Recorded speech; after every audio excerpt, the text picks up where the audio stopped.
ఆంధ్ర వాళ్ళంటే ఇంత ద్వేషమా? ఈయన మేధావి. ఇక వివరాల్లోకి వెళ్ళినట్లయితే ప్రొఫెసర్ నాగేశ్వర్ గురించి కొత్తగా చెప్పేది ఏముంది? ఆయన గురించి దాదాపుగా రాజకీయాలన్నా కొంచెం నాలెడ్జ్ గురించి చూడాలి అన్న ఏదైనా సరే ఆయన వీడియోస్ చూస్తూ ఉంటారు. నాకు కూడా ఆయన వీడియోస్ చాలా బాగుంటాయి. అయితే ఆ మనిషికి ఇంత ద్వేషం, ఈ ద్వేషం చాలా జాగ్రత్తగా వినండి ఈ వీడియో. ఎందుకంటే ఎలా ఉంటుందంటే వాళ్ళ నైజం మీకు క్లియర్గా తెలియజేస్తా. వాళ్ళు వీడియోస్ కావచ్చు, సబ్స్క్రైబర్స్ కావచ్చు, రెవెన్యూ కావచ్చు, అంతా ఆంధ్ర రాజకీయం మీదే కావాలి. ఆంధ్రప్రదేశ్లో ఉన్న రాజకీయ పార్టీలు, రాజకీయ నాయకులు వాళ్ళ విశ్లేషణలు వాళ్ళ గురించి మాట్లాడితే మాత్రమే వాళ్ళకి రీచ్ ఉంటుంది. కానీ ఆంధ్ర వాళ్ళు అనేసరికి గిట్టదు. ఇది వాళ్ళ యొక్క నైజం. ఈ రెండింటికి చాలా తేడా ఉందండోయ్. వీళ్ళకేమో వాళ్ళంటే నచ్చదో, ద్వేషం, అసూయ. కానీ వాళ్ళ రాజకీయాల గురించే పద్దాకా చర్చలు పెట్టి దీనిపైన వాళ్ళు పబ్బం గడుపుకుంటూ ఉంటారు. అసలు ముందు వీళ్ళని ఆ మీడియా వాళ్ళు పిలుస్తారు చూసారా, డబ్బులు ఇచ్చి మరీ పిలుస్తారే, వాళ్ళని అనాలి దీనిపైన చర్చలు జరుపుతున్నందుకు. ఎందుకంటే మనసులో ఇంత ద్వేషం పెట్టుకొని తెలంగాణ అంటే మన తెలుగు వాళ్ళు, ఆంధ్ర వాళ్ళు ఉండటానికి పనికిరాదా రాష్ట్రం? ఉండకుండా తరిమేయాలని చూస్తారా? ఇంత విద్వేషాలు రెచ్చగొడతారా ప్రాంతాల మధ్య? అసలు మీరు మాట్లాడిందే రాజకీయ పార్టీల మధ్య విద్వేషాలు రెచ్చగొట్టేలాగా. అటువంటి దానిపైన ఖచ్చితంగా చట్టపరమైన చర్యలు ఉండాలి.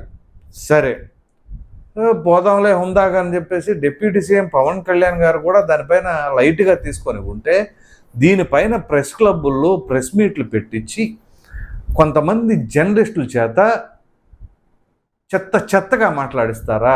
జర్నలిస్టులు అందరూ కూడా సిగ్గుతో తల ఉంచుకునేలాగా మాట్లాడారు వాళ్ళు, ఎలా పడితే అలాగా ఆయన సమక్షంలోనే. మరలా ఆయన ప్రక్క నుండి వీళ్ళు మాట్లాడితే అబ్బెబ్బే నేను వినలేదే అని చెప్పేసి నాకు అత్యంత సన్నిహితంగా ఉండే వారితోనే ఈ మాటలు మాట్లాడింది ఆయన. నేను ఇంకా మాట్లాడిస్తా. నేను తెలంగాణ ఉద్యమంలో కొంతమంది జర్నలిస్టులు పోరాడితే మరి ఇదే తెలంగాణ వాసులందరూ కూడా ఎక్కడా కూడా వాళ్ళకి సపోర్ట్ చేయలే తెలంగాణ ఉద్యమం అప్పుడు. వాళ్ళతో కూడా నేను మాట్లాడిస్తాను.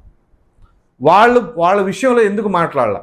తెలంగాణ వాయిస్ వినిపించిన వాళ్ళని, వాళ్ళకి అప్పుడు వాళ్ళ గురించి ఎక్కడ కూడా ఎవరో ఎందుకు ప్రశ్నించలా? ఇప్పుడు ప్రొఫెసర్ నాగేశ్వర్ విషయం వచ్చేసరికి వీళ్ళందరూ ఎందుకు భుజాన వేసుకొని ఆ రకంగా చేశారు ఏంటి? పైగా ఆంధ్ర వాళ్ళని హైదరాబాద్లో ఉండనేయకుండా పంపిస్తారా? ఎవడిష్టం అది? ఇదే ఆంధ్రప్రదేశ్ ఉమ్మడి రాజధానిగా మొన్నటిదాకా హైదరాబాద్ ఉంది. ఉమ్మడి రాష్ట్రంగా 2014 వరకు ఉన్నాం. అంత మాత్రాన ఒక్క తెలంగాణ వాళ్ళన్నా చెన్నైలో కానీ తమిళనాడులో కానీ ఉండట్లేదా?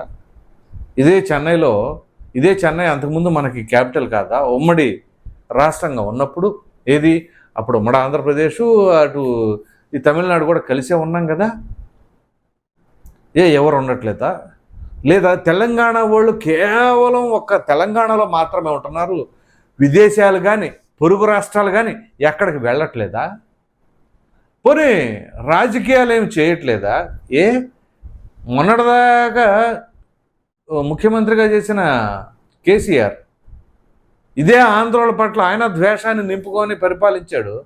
ఆ తర్వాత టీఆర్ఎస్ కాస్త బీఆర్ఎస్గా అవతరించేసరికి ఆంధ్రాలో కూడా పార్టీ కావాలి, ర్యాలీలు పెట్టారు, మీటింగులు పెట్టారు. దానికి ఒక రాష్ట్ర అధ్యక్షులుగా తోట చంద్రశేఖర్ని పెట్టారు. ఏమైపోయారు? అప్పుడు దాకా ఆంధ్ర వాళ్ళు వెధవలు, ఆంధ్ర వాళ్ళు పనికిమాల సన్నాసులు అని చెప్పేసి తిట్టిన కేసీఆర్కి ఆల్ ఆఫ్ ఏ సడన్గా ఆంధ్ర బ్రహ్మాండం అయిపోయింది, మహారాష్ట్ర బ్రహ్మాండం అయిపోయింది. ఎంతకాలం పబ్బం గడుపుకుంటారు ప్రాంతాల మధ్య విద్వేషాలతో? అంతా సమస్య పోయి బాగానే ఉంటే ఇప్పుడు నేను గుర్తుంచుకోండి, ఎవరెవరైతే ఆ విద్వేషం పట్ల మాట్లాడుతాం వాళ్ళని మాత్రమే మాట్లాడుతున్నాం. తెలంగాణ ప్రజలు కానీ తెలంగాణ సోదరులు ఎంత బ్రహ్మాండంగా కలిసిపోయి ఉంటారండి ఆంధ్ర వాళ్ళతో. అంత దాకా ఎందుకండి?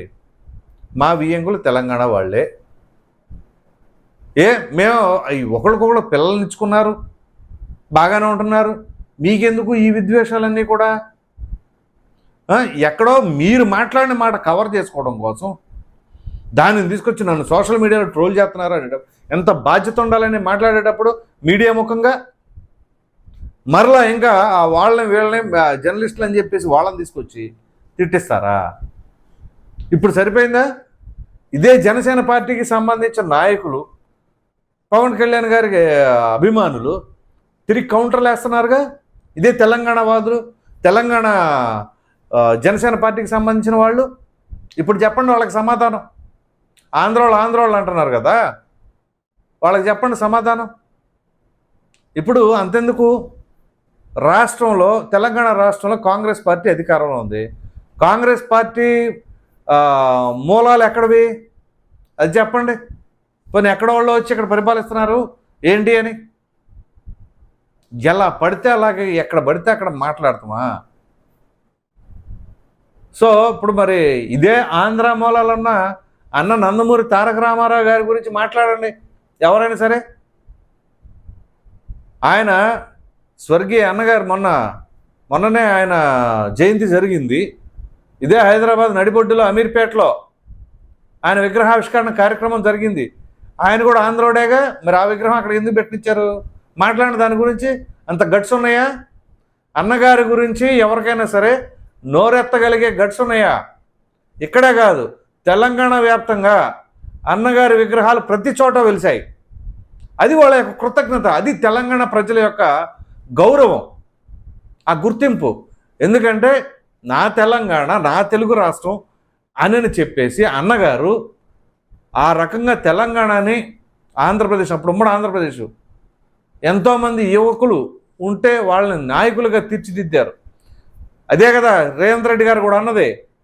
కేసీఆర్ దగ్గర నుంచి రేవంత్ రెడ్డి వరకు అందరూ కూడా తెలుగుదేశం పార్టీకి సంబంధించిన నాయకులే. కాకపోతే రేవంత్ రెడ్డి వచ్చేసరికి చంద్రబాబు నాయుడు గారి అధ్యక్షత ఉంది టీడీపీ. కానీ కేసీఆర్ అన్నగారి దగ్గరే పనిచేశాడు. కడియం శ్రీహరి, దేవేంద్ర గౌడ్, చాలామంది ఉన్నారు, ఆయన చెప్పాడు కదా పేర్లు. సో అంత బ్రహ్మాండమైన నాయకులను తయారు చేసిన ఘనత ఎవరిది? ఆంధ్రవాడిది కాదా? అప్పుడు పనికిరాదు, అప్పుడు ఆంధ్రవాడు అనలేరు. కానీ మనకి కన్వీనియంట్గా ఎక్కడ కావాలంటే అక్కడ పెట్టేసుకొని ఇక్కడ ఆంధ్రోళ్ళు అని చెప్పేసి ఇక్కడ మాట్లాడతాం. అన్నగారు అవకాశం ఇచ్చినప్పుడు, లేదా రాజశేఖర్ రెడ్డి గారి క్యాబినెట్లో పనిచేసినప్పుడు అప్పుడు రాలా, ఇప్పుడు మాత్రం ఆంధ్రోళ్ళు అని వచ్చేసింది. ఇది మళ్ళీ జర్నలిస్టుల మధ్య కూడా విద్వేషాలు రెచ్చగొట్టేలాగా. ఇంకొంతమంది మరీ నీచంగా మాట్లాడారు. అలా ఏమనాలి వాళ్ళని అసలు? ఇదే ప్రొఫెసర్ నాగేశ్వర్ మేధావి అయినప్పుడు ఎంత పద్ధతిగా ఎంత హుందాగా ఉండాలి. అఫ్కోర్స్ కాదని అనలేం, కానీ కొన్ని దిగజారుడు మాటలు మాట్లాడటం వల్ల అసలు ఆయనే విత్డ్రా చేసుకున్నాడు. మరి ఆయన తప్పు కానప్పుడు ఎందుకు విత్డ్రా చేసుకున్నాడు? విత్డ్రా చేసుకున్నాడు మళ్ళీ యుద్ధం నేను ముగిస్తాను, మీరు కాదు ముగించాల్సింది నేను ముగిస్తానని ఎలా అంటారు?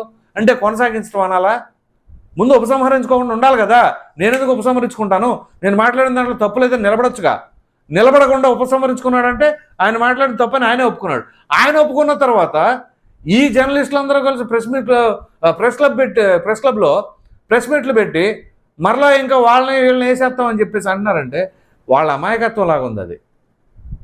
ఈయనేమో నాకే పాపం ఎరగదన్నట్టు ఈయన కూర్చొని మాట్లాడిస్తున్నారంటే దీన్ని బట్టి అర్థం చేసుకోండి. ఈయన ఉపసంహరించుకోకుండా వాళ్ళు వ్యాఖ్యలు చేసుకుంటే తప్పు లేదనుకునేవాళ్ళు. ఈయనేమో ఉపసంహరించుకున్నాడు, మరలా వచ్చి నాకేం తెలీదు నేను అమాయకుండా అన్నట్టుగా అక్కడ ప్రెస్ క్లబ్లో చేరి వాళ్ళతో మాట్లాడించడాలు. సో చెప్తున్నాను కదా, నేను ఒక తెలంగాణ కోసం పోరాడిన ఒక జర్నలిస్టే. మీకు తెలుసు, ఆయన తీసుకొస్తా, ఆయన తీసుకొచ్చి మాట్లాడిస్తా. మరి ఆయన చేసిన పాపం ఏంటో, ఆయన చేసిన తప్పేంటో, ఆయన విషయంలో ఎవరు ఏ ఒక్కరు కూడా మద్దతు తెలపలా, ఏ రోజు మాట్లాడలా. ఇవాళ ప్రొఫెసర్ నాగేశ్వర్ చేసిన పుణ్యమేంటో, మరి ఈయనైతే ఎందుకు భుజాన్ని వేసుకుంటున్నారో ఇది అర్థం కావట్లా. మామూలుగా అందరూ కూడా పేటీఎం పెయిడ్ అది ఇది అంటున్నారు. వాడి జోలికి నేను వెళ్ళట్లేదు. సరే ఆయన పేటీఎమ్మా పెయిడా, సరే ఆయన బ్రతుకు తెరువా ఏంటా, అవన్నీ మన పర్సనల్స్ అనవసరం. కానీ సున్నితమైన అంశాలు, ప్రజల మధ్య ప్రాంతాల మధ్య విద్వేషాలు రెచ్చగొట్టేలాగా మాట్లాడితే ఏ ఒక్కరినైనా మాత్రం సహించేది లేదు అనేది మాత్రం ముమ్మాటికి వాస్తవం. వీటన్నిటికంటే లాస్ట్ పంచ్ ఇంకోటి ఉంటుంది. పవన్ కళ్యాణ్ రేపు జూన్ 2వ తేదీన అక్కడ అదే హైదరాబాద్లో ఈ తెలంగాణ రాజకీయాల పైన సమావేశం నిర్వహించబోతున్నారు అక్కడ నాయకులతో. ఖచ్చితంగా దీనికి లింక్ ఉండబోతుంది, రాసి పెట్టుకోండి. అలాగే ఈ ప్రొఫెసర్ నాగేశ్వర్ ఇంకా దాన్ని రెచ్చగొట్టి ఇలా చేయడం పట్ల మీ అభిప్రాయం ఏంటి అని చెప్పేసి కామెంట్లో తప్పకుండా తెలియచేయండి. Thank you.